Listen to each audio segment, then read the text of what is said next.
Hello, everybody, and welcome to Speed Force Media. My name is Derek, and today we are talking about Shazam! Fury of the Gods and why Mr. Mind and Dr. Sivana will probably not be showing up in this film. But before we get into it, if you're interested in DC content and DC updates, then please consider subscribing to the channel, as it really does help support us. Thanks so much. Let's get into it. So Henry Gayden, co-screenwriter of Shazam! Fury of the Gods, revealed why the DC blockbuster won't follow up on the original movie's Mr. Mind-centric sequel setup. If you don't recall, the post-credits scene had Mr. Mind show up in Dr. Sivana's cell, and it basically alluded to them teaming up, which would have naturally felt like a perfect lead-up to the sequel. Well, Henry Gayden unpacked the decision to ignore that mid-credits scene. Quote, "There was a long period of developing Shazam 2 and going down various alleys like who the villain is, Sivana, Mr. Mind, all these things that we did. But the one core thing that was there from the jump after the first movie was that the next story for Shazam and Billy is that he now has a family, and how does he behave in that? It is now that he has it, he's terrified to lose it."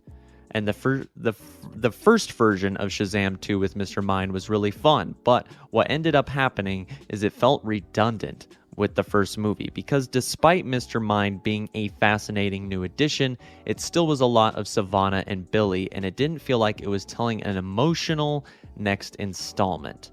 He went on to say, "Questioning that and really telling that story was much more compelling than continuing the Sivana story right now."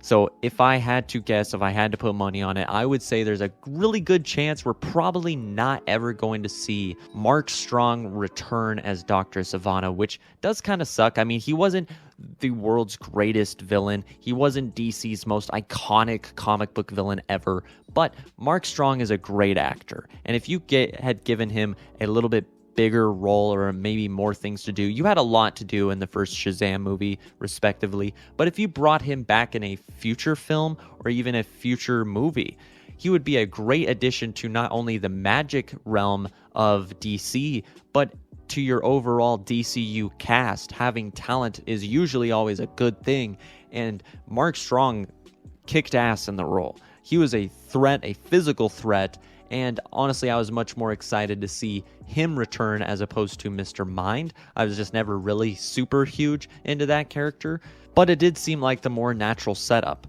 However, they just looked at it and said, you know, I think we can tell a more compelling and emotional story by bringing in the Daughters of Atlas, having them go after Billy's family, feeling like they stole something from their own father and Billy's protectiveness of his family. I do dig everything that all of those story beats could entail, but what do you guys think about all of this? And do you wish that they would have kept going with the Dr. Sivana and Mr. Mind story arc? Whatever you think, let us know in the comments below. That will do it for today's video. Thank you for watching, and until next time, have a great day.